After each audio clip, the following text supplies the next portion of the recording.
बिस्मिल्लाहिर्रहमानिर्रहीम। Number system का topic हमारा स्टार्ट है और नंबर सिस्टम के टॉपिक में हमने बाइनरी नंबर सिस्टम की डिवीज़न को पढ़ना और समझना हमने स्टार्ट किया हुआ है। पिछले लेक्चर में हमने जाना था कि हिस्ट्री ऑफ एस्की क्या है, कि आखिर एस्की स्टैंडर्ड को बनाने की वजूहात क्या हैं और एस्की एब्रीवेशन किसका है, American standard code for information interchange का। और आज के हम इस लेक्चर में देखेंगे कि एस्की कंट्रोल कैरेक्टर्स का टेबल, उसमें कौन कौन से कैरेक्टर शामिल हैं और उनके कौन कौन से काम हैं, यानी कि एस्की कंट्रोल कैरेक्टर का टेबल, यानी कि जिसे एस्की टेबल भी कहा जाता है। तो सबसे पहले देखते हैं कि इसकी फर्स्ट लाइन लिखा हुआ है, the first 32 characters in the ASCII table are unprintable control codes, यानी इसके जो पहले के 32 कैरेक्टर्स हैं वो अनप्रिंटेबल हैं। अगर 0 से स्टार्ट करें तो ये 31 तक जब हम पहुंचेंगे तो ये कुल 32 कैरेक्टर्स हो जाते हैं। तो वो कहते हैं कि ये अनप्रिंटेबल कंट्रोल कोड्स हैं, यानी इनका स्क्रीन पर कोई प्रिंट आपको नज़र नहीं आएगा, बल्कि इनकी वर्किंग बैकएंड पर कुछ ना कुछ इनकी वर्किंग होगी। जिस तरह हमें ABC कंप्यूटर की स्क्रीन पर प्रिंट हुए नज़र आते हैं, तो ये जो कैरेक्टर जो 32 पहले के कैरेक्टर्स होंगे, इनका कोई प्रिंट नहीं है, ये सिर्फ बैकएंड पर कुछ काम को, कुछ वर्किंग कर रहे होते हैं, कुछ प्रोसेस करने के लिए काम आते हैं, कुछ कंट्रोल करने के लिए काम आते हैं। तो आगे बढ़ते हैं टेबल की तरफ और टेबल के स्ट्रक्चर को पहले समझ लें कि पहला इसका कॉलम है डेसिमल का, दूसरा कॉलम है ऑक्टल का और तीसरा कॉलम है हेक्साडेसिमल का। यानी कि अगर देखा जाए तो फर्ज किया ये कैरेक्टर है नल का, तो इस कैरेक्टर को डेसिमल से भी डिस्क्राइब किया जा सकता है और इस कैरेक्टर को ऑक्टल से भी डिस्क्राइब किया जा सकता है। इसी कैरेक्टर को हेक्साडेसिमल नंबर सिस्टम से भी डिस्क्राइब किया जा सकता है और बाइनरी तो फिर कन्फर्म ही है।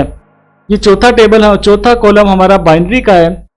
अब इसमें एक बाइनरी में देखने वाली चीज़ है कि इसके जो डिजिट्स हैं उसको गिनते हैं पहले, 1 2 3 4 5 6 7, लेकिन ये तो 8 डिजिट हैं। तो हमने पिछले लेक्चर में ये बताया था कि 7 डिजिट जो हैं इसके बेसिक एस्की टेबल के डिजिट्स हैं।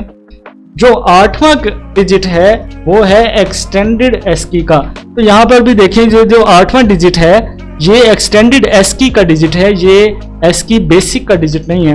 आगे जब ये टेबल पहुंचता है एक्सटेंडेड एस्की पर, तो फिर यहाँ पर 0 की बजाय ये जो डिजिट है यहाँ पर 0 है, आपको नजर आएगा। ये पूरी एस्की बेसिक में ये आपको 0 ही नजर आएगा, लेकिन जब ये पहुंचेगा एक्सटेंडेड एस्की में तो यहाँ पर 1 कर दिया जाएगा और फिर दोबारा से इसके जो कम्बिनेशन है, 1 यहाँ पर 1 और फिर 1 0, ये यहाँ पर 1 कर दिया जाएगा और फिर इसका कम्बिनेशन बन जाएगा। ये सेम अगला कम्बिनेशन ऐसे सेम रहेगा, तो सारे अगले कम्बिनेशन ऐसे ही सेम रहेंगे और यहाँ पर सिर्फ 1 कर दिया जाएगा, तो ये बन जाएगी एक्सटेंडेड एस्की। और इसी तरह एक्सटेंडेड एस्की के भी अगले फिर 128 कैरेक्टर, फिर 128 कम्बिनेशन उसके मजीद आ जाते हैं। आगे बढ़ते हैं, इसका जो अगला कॉलम है सिंबल का, किसी कैरेक्टर को सिंबल से जाहिर किया जाता है, ये कॉलम इसी के मुतालिक है। और अगला जो कॉलम है हमारा HTML नंबर का। HTML नंबर को हम HTML के टॉपिक में पढ़ेंगे, जो कि हमारा सबसे इस लेक्चर, इस कोर्स के एंड वाला टॉपिक है, हम उसमें इसको देखेंगे। HTML नेम को भी उसमें देखेंगे और जो डिस्क्रिप्शन है ये किसी कैरेक्टर की डिस्क्रिप्शन है कि नल कैरेक्टर है, क्या चीज़ है, उसके बारे में कुछ डिस्क्रिप्शन लिखी होगी। तो हमारे ये मेन जो सिंबल का है और बाइनरी का है, इस पर ये हमारा मेन फोकस रहेगा इस टेबल में। तो आइए शुरू करते हैं। सबसे पहले जो कैरेक्टर है वो है नल, यानी कि 0 0 जब कंप्यूटर के पास कुछ भी नहीं होता तो उसकी नल होता है। तो देखें एस्की कैरेक्टर का जो टेबल चार्ट है उसमें नल को भी एक कैरेक्टर का नाम दिया गया है। अगला जो कैरेक्टर है हमारे पास वो है SOH। SOH means start of heading. Start of heading एक ट्रांसमिशन कंट्रोल कैरेक्टर है। जब रिसीवर के पास, अच्छा अब मैंने कहा कि ट्रांसमिशन कंट्रोल कैरेक्टर, पहले तो इसको डिफाइन कर दूं कि ट्रांसमिशन कंट्रोल कैरेक्टर्स आखिर क्या होते हैं। ट्रांसमिशन से ही अंदाजा हो जाना चाहिए। ट्रांसमिट का मतलब होता है सेंड करना और रिसीव करना, डेटा सेंड और रिसीव का जो अमल हो रहा है उसे ट्रांसमिट कहा जाता है, ट्रांसमिशन कहा जाता है। तो जो ट्रांसमिशन कंट्रोल कैरेक्टर्स होंगे उनका ताल्लुक ट्रांसमिशन से होगा। इसी टेबल में कुछ कैरेक्टर्स ऐसे भी आएंगे जिनका ताल्लुक ट्रांसमिशन से नहीं होगा, बल्कि किसी का ताल्लुक टेक्स्ट कंट्रोल करने से होगा या किसी का ताल्लुक डेटा स्ट्रक्चर कंट्रोल करने के लिए होगा।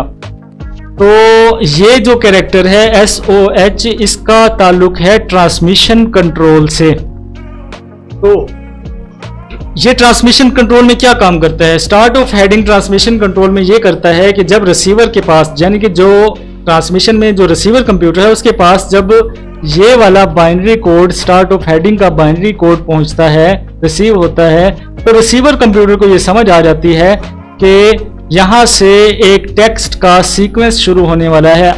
यानी आप हेडिंग से अंदाज़ा लगा सकते हैं, स्टार्ट ऑफ हेडिंग है ना, तो हेडिंग के बाद फिर कुछ मजमून यानी कि लिखा जाता है या कुछ टेक्स्ट लिखा जाता है, तो अगले रिसीवर कंप्यूटर को पता चल जाता है कि यहाँ से ये जो बाइनरी कोड मुझे रिसीव हुआ है, तो यहाँ से अब टेक्स्ट का कुछ सीक्वेंस आगे आने वाला है। अच्छा, आगे बढ़ते हैं। हमारा तीसरा कैरेक्टर है STX, यानी कि स्टार्ट ऑफ टेक्स्ट। ये भी एक ट्रांसमिशन कंट्रोल कैरेक्टर है। जब रिसीवर कंप्यूटर के पास ये बाइनरी कोड पहुंचता है स्टार्ट ऑफ टेक्स्ट का, तो उसे पता चल जाता है कि यहां से मैसेज स्टार्ट होने वाला है। आगे बढ़ते हैं। अगला हमारा कैरेक्टर है ETX। ETX means end of text, यानी एंड ऑफ टेक्स्ट, इसको खत्म कर दूं तो एंड ऑफ टेक्स्ट, यानी जिस तरह स्टार्ट ऑफ टेक्स्ट हुआ था इसी तरह एंड ऑफ टेक्स्ट भी हो गया। जब रिसीवर के पास ये एंड ऑफ टेक्स्ट का बाइनरी कोड पहुंचता है तो रिसीवर कंप्यूटर को ये पता चल जाता है कि यहाँ से बाइनरी, यहाँ से टेक्स्ट का एंड हो रहा है, यहाँ से मैसेज का एंड हो रहा है। आगे हमारा कैरेक्टर है EOT, यानी एंड ऑफ ट्रांसमिशन। ये एक ऐसा कैरेक्टर है कि जब ये ट्रांसमिशन में आता है तो यहाँ से पता चल जाता है कि यहाँ पर पूरी की पूरी ट्रांसमिशन एंड हो गई है। अब यहाँ पर जो था ना एंड ऑफ टेक्स्ट, यानी कि सिर्फ टेक्स्ट का एंड हुआ है, लेकिन ट्रांसमिशन के जो कंप्यूटर्स हैं, सेंडर और रिसीवर, वो आपस में कनेक्टेड हैं। लेकिन यहाँ पर जब ये EOT का बाइनरी कोड जब ट्रांसमिशन में आता है तो फिर पता चलता है कि यहाँ से पूरी की पूरी ट्रांसमिशन एंड हो चुकी है। अगला कैरेक्टर है हमारा ENQ, यानी कि ENQ मींस इंक्वायरी। किस चीज की ये इंक्वायरी करता है? ये इंक्वायरी करता है सेंडर की तरफ से रिसीवर की, यानी ये सेंडर की तरफ से कोड जनरेट होता है, ये वाला, ये बाइनरी कोड ये जनरेट होता है, ये रिसीवर के पास जाके इंक्वायरी करता है कि क्या रिसीवर कंप्यूटर अवेलेबल है या नहीं है। क्या अगर रिसीवर कंप्यूटर को कोई रिक्वेस्ट भेजी जाए तो क्या वो उसका रिस्पॉन्स करेगा या नहीं करेगा। तो ये कोड इस बात की इंक्वायरी करता है। अगला हमारा कैरेक्टर है वो है ACK, यानी कि ACK means acknowledge. Acknowledge means तस्लीम करना, कबूल करना। ये भी एक ट्रांसमिशन कंट्रोल कैरेक्टर है। जब रिसीवर डेटा रिसीव कर लेता है तो वो ये वाला बाइनरी कोड जनरेट करता है सेंडर के लिए, जिससे पता चल जाता है सेंडर को कि रिसीवर ने एक्नॉलेज कर लिया है कि मेरे पास पूरे का पूरा डेटा सही सलामत पहुंच गया है। अगला हमारा कैरेक्टर है PEL। ये वही सेम BELL वाला बेल है, यानी कि बेल मैंने घंटी। ये एक अलर्ट कैरेक्टर है। अलर्ट कैरेक्टर है जब ये इसका ताल्लुक है सिस्टम के साथ। जब कोई एरर आता है तो ये कोड जनरेट करवाया जाता है कि एरर के साथ एक ऑडिबल साउंड भी प्ले हो, तो ये कोड जाता है और जो साउंड की फाइल हमने सेलेक्ट की होती है ये उसको एक्टिवेट कर देता है, तो एरर के साथ हमें ऑडिबल साउंड भी सुनने को मिलता है। अगला कैरेक्टर है हमारा BS। BS means back space. सारे बहुत बाखूबी वाकिफ हैं, आपको कीबोर्ड की नजर आती है जो बैक स्पेस की, तो वो ये कोड जनरेट करवाती है और ये एक टेक्स्ट कंट्रोल कैरेक्टर है। अब देखिए मैंने कहा टेक्स्ट कंट्रोल, तो पहले जो कैरेक्टर थे वो थे ट्रांसमिशन कंट्रोल, तो ये वाला जो कैरेक्टर है बैक स्पेस वाला ये है टेक्स्ट कंट्रोल। आप खुद देखते हैं कि ये टेक्स्ट को इरेज करने के लिए काम आता है, यानी कि ये टेक्स्ट कंट्रोल कर रहा होता है। ओके, अच्छा अगला जो हमारा कैरेक्टर है वो है HT, यानी हॉरिजॉन्टल टैब। हॉरिजॉन्टल टैब ये करता है कि ये टेक्स्ट को कंट्रोल करता है और जब कर्सर को, जब ये की प्रेस की जाती है तो ये कर्सर को अगले नेक्स्ट टैब स्टॉप तक ले जाता है। नेक्स्ट टैब स्टॉप क्या है कि नेक्स्ट टैब स्टॉप एक फासला होता है, मेजरमेंट होती है कि हम उस फासले को अगर स्पेस की फर्ज किया, अगर स्पेस की 5 बार प्रेस की जाए तो ये जितना फासला बनता है तो ये हो गया टैब स्टॉप। ये टैब स्टॉप हम अपनी मर्जी से कम भी कर सकते हैं और ज़्यादा भी कर सकते हैं। बाय डिफ़ॉल्ट ये कंप्यूटर में कोई मेरे ख्याल में 5 या 6 स्पेस का फासला होता है। अगर हम माइक्रोसॉफ्ट वर्ड की बात करें तो आपको माइक्रोसॉफ्ट वर्ड के ऊपर जो रूलर होता है, रूलर के ऊपर L बोल्ड जो है L नजर आता है, बोल्ड L, तो वो टैब स्टॉप होता है असल में। जब आप कर्सर को, जब आप टैब की को एक दफा प्रेस करते हैं तो कर्सर मूव हो जाता है उसी L बोल्ड के नीचे, एक टैब स्टॉप आ गया। फिर हम दोबारा की प्रेस करते हैं तो वो कर्सर मूव हो जाता है अगले टैब स्टॉप तक, यानी कि जिस वो रूलर के ऊपर जो L बोल्ड लिखा होता है ना उसके नीचे अगले टैब स्टॉप। इसी तरह हम प्रेस करते जाते हैं और वो अगले जंप करता जाता है। अगला जो हमारा कैरेक्टर है वो है LF, यानी कि लाइन फीड। लाइन फीड जब ये कोड जनरेट करवाया जाता है तो ये कर्सर को अगली लाइन पर ले जाता है। अगला हमारा कैरेक्टर है VT। VT भी एक टेक्स्ट कंट्रोल कैरेक्टर है और ये वर्टिकल टैब, यानी जो हॉरिजॉन्टल टैब काम करता था वो उसकी डायरेक्शन होती है हॉरिजॉन्टली, और जो वर्टिकल टैब है उसकी डायरेक्शन होती है वर्टिकली अगले नेक्स्ट स्टॉप्स तक अपना कर्सर को जंप करा देता है। अगला हमारा कैरेक्टर है FF, यानी कि फार्म फीड। ये कोड जब जनरेट करवाया जाता है तो ये कर्सर को नेक्स्ट पेज पर ले जाता है। अगला हमारा कैरेक्टर है CR, यानी कि कैरिज रिटर्न। कैरिज रिटर्न का जब कोड जनरेट करवाया जाता है तो ये कर्सर अगर किसी लाइन के दरमियान हो, एंड पर हो या किसी लाइन के किसी भी जगह पर हो तो ये जब कोड जनरेट करवाया जाता है तो ये कर्सर को उसी लाइन के बिगिनिंग पॉइंट पर ले जाता है। अगला हमारा कैरेक्टर है SO, shift out. Shift out ये भी एक टेक्स्ट कंट्रोल कैरेक्टर है। ये किसी एक कैरेक्टर के सेट को दूसरे कैरेक्टर के सेट में तब्दील करने के काम आता है या फ़ॉन्ट की तब्दीली के काम आता है, यानी लैंग्वेज, दूसरे लफ्ज़ों में कहें तो लैंग्वेज की तब्दीली के काम आता है। अगला हमारा कैरेक्टर है SI, यानी कि शिफ्ट इन। ये वापस बाय डिफ़ॉल्ट जो लैंग्वेज आपकी सिलेक्ट होती है, बाय डिफ़ॉल्ट जो आपका फ़ॉन्ट सिलेक्ट होता है तो ये उसको वापस ले आता है। अगला हमारा कैरेक्टर है DLE, यानी कि data link escape. Data link escape ये ट्रांसमिशन कंट्रोल कैरेक्टर है और ये जब ट्रांसमिशन में प्रोटोकॉल की तब्दीली हो जाती है तो ये कोड जनरेट होता है कि जिससे पता चल जाता है कि प्रोटोकॉल की तब्दीली हो गई है। प्रोटोकॉल्स के बारे में हम आगे मजीद अगले लेक्चर्स में जानेंगे।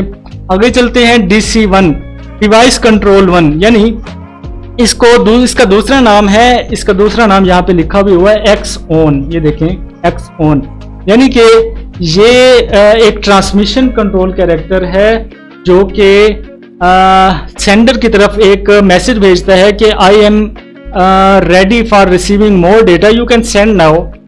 यानी कि ऐसे है कि सेंडर ने कुछ डेटा रिसीव किया और इसने रिसीव किया और इसने फिर दोबारा एक कोड जनरेट कर दिया कि भाई मेरे पास और गुंजाइश है, आप सेंडर कुछ और डेटा भी भेज सकते हैं, मैं रेडी हूँ इस बात के लिए। तो ये कोड इसलिए जनरेट होता है। अगला कोड है DC2। DC2 भी DC1 की तरह ही काम करता है कि ये कहता है कि भाई I am ready, you can send me more data. अगला जो कैरेक्टर है वो है DC3, डिवाइस कंट्रोल 3। इसको X ऑफ भी बोला जाता है। ये देखिए यहाँ पर X ऑफ भी लिखा हुआ है। तो DC3 ये X ऑन का उल्ट हो गया, यानी कि ये कहता है भाई रिसीवर आई एम फुल, मैं फुल हो चुका हूँ, you can not send me more data, आप मुझे और डेटा नहीं भेज सकते। अगला हमारा कैरेक्टर है DC4, यानी कि डिवाइस कंट्रोल 4। ये भी DC3 की तरह ही काम करता है कि I am not ready for receiving more data. And आगे चलते हैं NAK means negative acknowledge. Negative acknowledge ये होती है कि जब रिसीवर के पास कोई डेटा रिसीव होता है उसमें कुछ एरर्स हों तो वो कहता है, रिसीवर एक कोड जनरेट करता है ये वाला, तो ये कहता है कि भाई में आपका डेटा रिसीव तो हुआ है लेकिन उसमें कुछ एरर हैं, आप बराए मेहरबानी सेंडर आप उसको रीट्रांसमिट करें। ऐसा यानी ये कोड नेगेटिव एक्नॉलेज सेंडर की तरफ रिक्वेस्ट करता है कि आप रीट्रांसमिट डेटा करें। अगला हमारा कैरेक्टर है SYN, यानी कि सिंक्रोनस आइडल। सिंक्रोनस आइडल ये सिंक्रोनस ट्रांसमिशन सिस्टम के लिए इस्तेमाल होता है। सिंक्रोनस ट्रांसमिशन सिस्टम ये वो सिस्टम होते हैं जिनमें बड़े बड़े साइज का डेटा बगैर किसी इंटरवल के ट्रांसफर किया जाता है, ट्रांसमिट किया जाता है। तो ये कोड जब जनरेट होता है, ये ट्रांसमिशन में मौजूद टर्मिनल जो हैं उनकी तरफ इंक्वायरी भेजता है कि आप सिंक्रोनस ट्रांसमिशन की करेक्शन अगर कोई है तो वो कैसे कर सकते हैं। तो उस वक्त ये कोड जनरेट होता है। अगला हमारा कैरेक्टर है ETB, यानी कि एंड ऑफ ट्रांसमिशन ब्लॉक। जब डेटा ट्रांसमिट हो रहा हो, ये भी एक ट्रांसमिशन कंट्रोल कैरेक्टर है। जब डेटा ट्रांसमिट हो रहा हो ब्लॉक्स की शक्ल में, तो जब रिसीवर के पास ये बाइनरी कोड पहुंचता है तो उसको पता चल जाता है कि यहाँ पर ब्लॉक का एंड हो गया है, अगला जो डेटा है वो अगले ब्लॉक का हिस्सा होगा। अगला हमारा कैरेक्टर है CAN मीन्स कैंसल। और अगर डेटा में कोई एरर्स हों तो रिसीवर ये कोड जनरेट कर देता है और डेटा को रिसीव करने से इनकार कर देता है, यानी कि कैंसिल कर देता है। अगला हमारा कैरेक्टर है वो है EM, एंड ऑफ मीडियम। ये है डेटा स्ट्रक्चर का कैरेक्टर। क्या करता है, ये हार्ड ड्राइव में अगर कोई पोर्शन आपका फुल हो गया है तो ये वाला कोड जनरेट करवाता है कि लो मेमोरी का ऐसा समझे कि कोड जनरेट होता है इससे, यानी कि ये पोर्शन एंड हो गया है, इसमें मजीद डेटा स्टोर करने की गुंजाइश नहीं है। अगला हमारा कैरेक्टर है SUB मीन्स सब्स्टिट्यूट मीन्स मुतबादिल।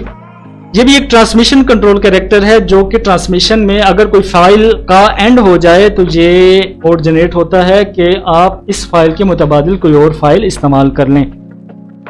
अगला हमारा कैरेक्टर है ESC। बखूबी वाकिफ हैं सारे इस ESC एक एस्केप की जो हमारी होती है। ये हमारे किसी सॉफ्टवेयर की विंडो, किसी सॉफ्टवेयर के इंटरफेस को एग्जिट करने के लिए, किसी मेन्यू को एस्केप करने के लिए या किसी मोड को एस्केप करने के लिए ये की इस्तेमाल की जाती है और एस्केप की का ये बाइनरी कोड जनरेट होता है। अगला हमारा कैरेक्टर है FS means file separator. File separator की मिसाल ऐसे है कि जैसे हमारे पास एक ही तरह के किसी एक मजमून के बहुत सारे सफ़ात हों और हम उनको पिन करके एक फाइल बना लें, तो ये जो पिन है ना, जो फाइल को पंच कर देती है पिन, तो ये फाइल सेपरेटर का ये कोड ये वही काम करता है, यानी कि बहुत सारी फाइलों में से हर फाइल को अलग-अलग सेपरेट कर देता है जब ये कोड उनके दरमियान आ जाता है, जब ये कोड जनरेट हो जाता है। अगला जो हमारा कैरेक्टर है वो है GS। ये भी एक सेपरेटर है, बल्कि ये नीचे ये GS ग्रुप सेपरेटर है, ये RS ये भी एक सेपरेटर है, ये US ये भी एक सेपरेटर है। इनको इकट्ठा देख लें। ये ग्रुप सेपरेटर है, ये ग्रुप को सेपरेट करता है। ये RS ये एक रिकॉर्ड सेपरेटर है, ये रिकॉर्ड को सेपरेट करता है। और ये है यूनिट सेपरेटर, ये यूनिट को सेपरेट करता है। तो यहाँ तक हो गए हमारे अनप्रिंटेबल कंट्रोल कोड्स, यानी कि ये हमारे सारे अनप्रिंटेबल थे, ये बैक एंड में कुछ ना कुछ काम कर रहे होते हैं। अब आगे बढ़ते हैं, आगे हमारे आ जाते हैं ASCII के प्रिंटेबल कैरेक्टर्स। अब यहाँ से वो कैरेक्टर्स शुरू होंगे जिनको हम बखूबी जानते भी होंगे और इनके बारे में हम बहुत ज़्यादा टाइम नहीं लगाएंगे। पहला हमारा कैरेक्टर है SP यानी कि स्पेस, बखूबी वाकिफ है, उसका ये कोड जनरेट होता है। आगे हमारा एक्सक्लेमेशन साइन आ गया, ये हमारा कॉमा आ गया, ये नंबर साइन आ गया, इसका ये बाइनरी कोड होता है। बस आप बाइनरी कोड देखते रहें और इसको थोड़ा सा देख लें कि हमारे कैरेक्टर्स कौन कौन से ASCII कैरेक्टर में शामिल हैं। ये डॉलर साइन आ गया, ये अपना परसेंटेज साइन आ गया, ये एम्परसेंट साइन आ गया, ये भी एक कॉमा आ गया, ये ब्रैकेट्स, ये ओपन ब्रैकेट आ गई, ये क्लोज ब्रैकेट आ गई, एस्टेरिक, प्लस का साइन, ये भी कॉमा है, और ये माइनस का साइन आ गया, फिर उसके बाद ये डॉट आ गया, उसके बाद उसके बाद ये हमारे न्यूमरल्स शुरू हो रहे हैं, 0 1 2 3 4 5 6 7 8 9, उसके बाद फिर कॉलन, सेमी कॉलन, ये ग्रेटर अपना लेस देन, और अपना फिर इक्वल का साइन, ये ग्रेटर देन का साइन, फिर question mark, at sign, ABCDEEF। अब यहाँ पर कैपिटल अपर केस ए शुरू हो रहा है। यहाँ पर अपर केस ए का देखें, ये चीज़ थोड़ा सा देख लें कि ये बाइनरी कोड इसका है 100001, आखिर में 1 और ये यहाँ तक 1। अच्छा, इसका जो डेसिमल नंबर है, इसका जो हेक्साडेसिमल नंबर है वो है 41, इसका जो ऑक्टल नंबर है वो है 101 और इसका जो डेसिमल नंबर है वो है 65। तो यहाँ से हमारे अल्फ़ाबेट स्टार्ट हो रहे हैं, अपर केस के अल्फ़ाबेट्स ABCDEF और ये आखिर Z तक, फिर यहाँ पर ब्रैकेट्स, ये साइन आप देख लेंगे। जो समझने वाली चीज़ थी इसमें वो थे कंट्रोल कैरेक्टर्स, बाकी हम सबको पता है। अब ये देखें यहाँ पर आगे लोअर केस, ये बताना चाह रहा था कि यहाँ पर अपर केस का जो बाइनरी कोड है होगा वो अलग होगा। जो अब यहाँ पर देखें, जो लोअर केस है ए का, उसका बाइनरी कोड अलग है। जो अपर केस था जो अपर केस था ए का, उसका बाइनरी कोड अलग है। जो लोअर केस का बाइनरी कोड है ए का, वो अलग है। तो अपर केस और लोअर केस के बाइनरी कोड भी अलग अलग हैं, ABCD के अल्फ़ाबेट्स के भी, यानी कि हर unique value unique binary code. अच्छा, आगे देख लें। अब यहाँ पर Z आ गया, ये अल्फ़ाबेट्स लोअर केस के पूरे हो गए। फिर कर्ली ब्रैकेट्स, ये हमारी वर्टिकल बार, फिर कर्ली ब्रैकेट क्लोज, और फिर ये हमारा ये वाला साइन, ये है इक्विवेलेंस का साइन। अगला हमारा कैरेक्टर आ गया, फिर आखिर में ये एक कंट्रोल कैरेक्टर है। अब ये भी प्रिंट नहीं होता, बस ये आखिर में पता नहीं इसकी क्या वजह थी कि इसको आखिर में लाया गया। इसकी कोई लॉजिक नहीं है, ये बस वैसे ही आखिर में है। डेल का बटन, यानी कि डिलीट का। तो डेल का बटन, ये अब ये देखें यहाँ पर ये चीज़ देखने वाली, ये देखें ये बाइनरी कोड यहाँ पर हो गए हैं कुल 128, और ये अब देखें यहाँ जो 00 थे वो सारे 1111 हो गए। यहाँ पर ट्रांजिस्टर के टोटल 7 के 7 ट्रांजिस्टर ऑन होंगे। और आखिरी देखें आप, एक्सटेंडेड ASCII का जो 0 है वो वैसे ही है।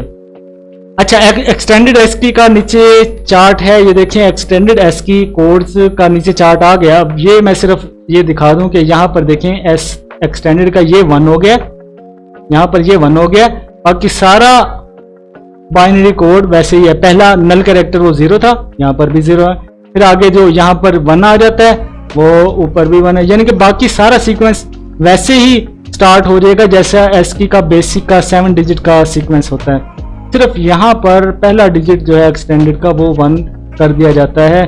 तो ये एक नया ये नए कम्बिनेशंस बन जाते हैं। तो बाकी ये आप देख लेंगे। बहरहाल ये था हमारा ASCII कैरेक्टर्स का टेबल, इसको थोड़ा बहुत हमने समझने की कोशिश की। उम्मीद है कुछ ना कुछ समझ आ गई होगी, और मेरे समझाने में कोई कमी रहेगी तो वो फिर माजरत। इसी टॉपिक के साथ अब क्लोज करते हैं, बल्कि हमारा यहाँ पर बाइनरी नंबर सिस्टम का भी टॉपिक हमारा एंड हो हमारा, बल्कि बाइनरी का नहीं, हमारा जो टॉपिक स्टार्ट था कि टेक्स्ट के साथ अपना बाइनरी के साथ टेक्स्ट को कैसे जाहिर किया जाता है, वो यहाँ पर क्लोज हो गया है। अब हम बाइनरी नंबर के सिस्टम में पढ़ेंगे। अगला जो टॉपिक होगा वो हमारा कि बाइनरी डिजिट्स के साथ पिक्चर्स को कैसे जाहिर किया जाता है। तो मिलते हैं फिर अगले लेक्चर में इंशाल्लाह। उस वक्त तक के लिए अल्लाह हाफिज़।